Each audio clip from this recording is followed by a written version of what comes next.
Hey, all, Baruch Levi, be here from the Defiant Spirit. Thanks for tuning in. I want to talk to you today about Enneagram number 6.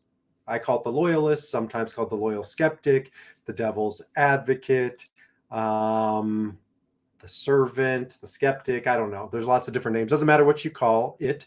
It's the same energy in every system.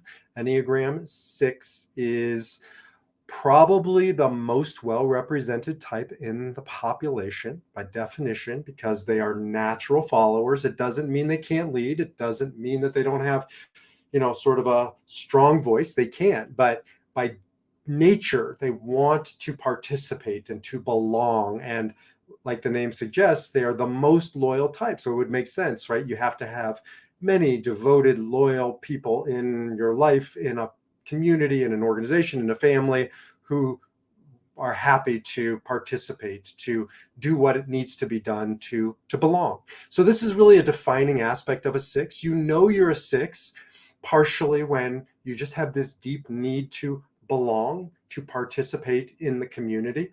But more than that, I would say the defining factor for a 6 is safety, security. Now, this can go in two ways. It can go in what's called the phobic 6, which is more of an anxiety. All human beings are anxious. Don't mishear the 6s, but you know who you are. When anxiety is palpable, when it's always either just under the surface or at the surface, because you have a lot of concern about physical safety, people around you and their safety. When somebody needs a Band-Aid and they go to you, you could be on a hiking trail, but probably if you're a 6, you have a first aid kit. You have thought about, these types of things ahead of time. 6s question.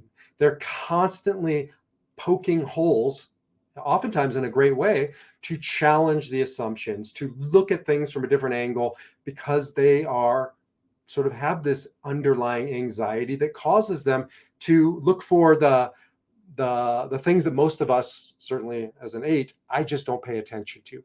6s walk into a room and they know where the exits are. They know the capacity for this particular environment from a fire safety code. They know the thermostat and, are they comfortable or not? Now, this could be a subtype on all types called self-preservation, but by and large, this is a 6th thing. Now, they can go the other way. That's called a phobic 6. It doesn't mean you live with phobia. It just means you're much closer to your anxiety and you're aware of it than your other brother, sister 6, the counterphobic. Now, they're the ones not quite as represented in the 6s. I would say most 6s are a phobic, anxious type. Counterphobic are still anxious. They're still afraid, but they go against it, looking like a tough guy, a tough gal. So you think of like the Mike Tysons, total counterphobic 6. When you listen to him, you hear a lot of fear and anxiety, but he spent his life charging into his fears, going into the fire. Eminem, Marky Mark Wahlberg, these are all counterphobic 6s that still have a lot of fear, but they come across as a fighter. Whereas the phobic 6 doesn't tend to come across as a fighter. They come across as warm, endearing, loving. They can be a little neurotic. You look at your Jason Alexander's, your Larry David's, your Adam Sandler's, Jennifer Aniston, Dustin Hoffman, Chris Rock. These are all phobic 6s. I don't want, again, you to walk away thinking phobic 6s are cowards. In fact, they can be the most courageous type, because the true definition of courage is to feel the fear and do it anyways. And when I'm working with a phobic 6, they can become the most courageous types by doing what they fear, overcoming their fears, or if not overcoming them, then not allowing those fears to stop them in their tracks. So 6s, you just have a palpable anxiety or fear. Again, it can come across as questions. I know when I'm dealing with a 6 ahead of time, because I'll get 1 question, 5 questions, 10 questions, same question, maybe in a different order, different wording, different sort of take on the same problem. They just need to hear it over and over again. And I know what they're doing. They're probing for consistency. They want to hear that the person they're talking to is consistent, because inconsistency is a red flag that they're not dealing with somebody in their integrity. Sixes want to be around, need to be around people that they trust, that have integrity, that are honest, that are going to do what they say. Because again, sixes are loyal. You're the most loyal type. When you have a friend who's a six, you have a friend for life. Sixes fear being betrayed, being abandoned.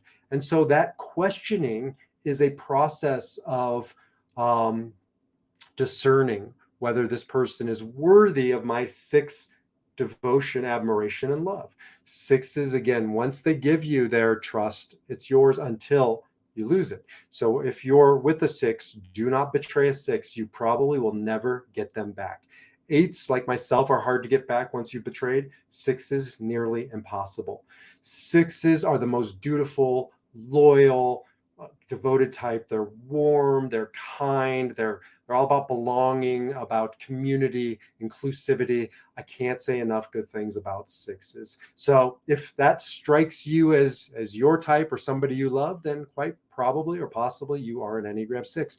If you want to learn more about Enneagram 6, jump over to defiantspirit.org, where you can learn more about 6 and all 9 types. Go to the podcast page where you'll find all of my videos, and stay tuned because I have a new program called Discover Your Number, which is a great way to learn about your type and all of the types. And remember, all these numbers are in you. So even if you're not a 6, it might be a part of your, what's called tri-type, the way you think, feel, and act, or maybe it's just high up in your in the way you rank these numbers. If you do an assessment with me, a test with me, I will give you all 9 types back, so you see where they fall in your placement, but they're all in you.